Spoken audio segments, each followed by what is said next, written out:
Hello everyone. हमें कोशिश करनी चाहिए कि हम हमेशा ही समाधान का हिस्सा बने, ना कि समस्या का। कहने का अभिप्राय ये है कि हमारी सबकी जीवन में कोई ना कोई समस्या होती है, उसका हम समाधान निकालते हैं और हम आगे बढ़ते हैं।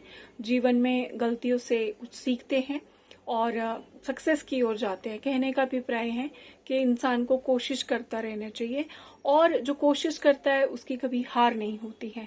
लेकिन मैंने कुछ लोगों की जिंदगी में देखा है कि वो दूसरों की जिंदगी में जो है प्रॉब्लम क्रिएट करने की कोशिश करते हैं। उनका व्यवहार ऐसा होता है या उनके जो परवरिश है वो उस तरह की है कि वो अपनी फैमिली में ये सारी चीजें देख के आगे बच्चे ये सब सीखते हैं। तो आप कोशिश करें कि बच्चों के सामने कोई भी ऐसी बात ना करे जिससे आगे जाके आपका बच्चा इस तरह की पर्सनैलिटी जो है बने और आगे जाके उसको दिक्कत हो। और मैंने बहुत देखा है कि कभी कभी लोग छोटी छोटी समस्याओं का समाधान नहीं निकाल पाते हैं। कोई दिक्कत नहीं होती है लेकिन वो हर बात पे हैं, वो इतना मतलब लो फील करते हैं कि उनको यही नहीं पता कि ये समस्या नहीं है, ये हमारी जिंदगी का पार्ट है।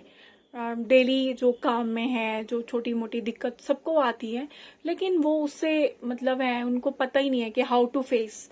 अगर आपको या कोई आपके रिश्तेदारों में या आपके बच्चे को या आपके माता पिता को अगर कोई ऐसी समस्या है तो मैं होम्योपैथी डॉक्टर के साथ क्लिनिकल साइकोलॉजिस्ट भी हूँ।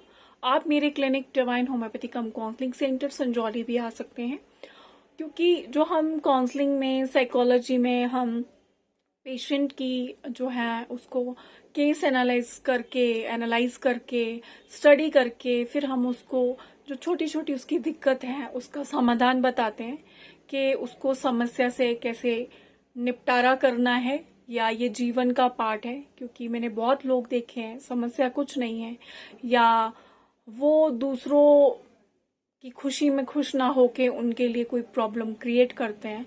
क्योंकि अगर हम दूसरों के लिए कहते हैं ना कांटे बोते हैं तो हमें भी वही समय वापस आता है। तो कर्म फल जिसको हम कहते हैं, तो हमें ऐसे काम नहीं करने चाहिए।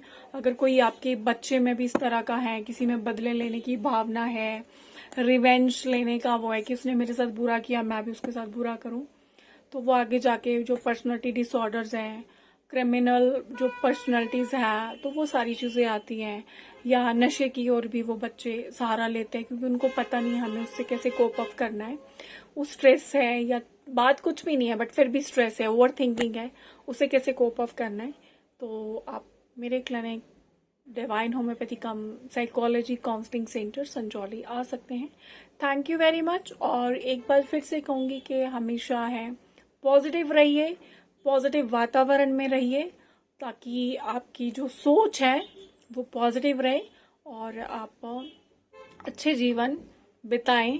क्योंकि अगर हम लोग नेगेटिव लोगों के साथ रहते हैं या नेगेटिव बातों को अपने जीवन में अपनाते हैं तो हमारी लाइफ ऐसी हो जाती है, वैसे ही हमें बीमारियां लगती हैं। तो सभी से रिक्वेस्ट है कि अपने आप को पॉजिटिव रखें और कोशिश करें कि हम दूसरों की जिंदगी में भी कोई भी समस्या क्रिएट ना करें, बल्कि उसकी हेल्प करें, उसको भी हेल्प आउट करें कि उसको उस चीज से कैसे बाहर निकालना। अगर कोई स्ट्रेस में है या आपके आस पड़ोस में कोई नशे में ही है, आज की डेट में बच्चे बहुत नशे में, तो उसकी हेल्प करें, ना कि उसके लिए प्रॉब्लम क्रिएट करें। Thank you very much and be safe.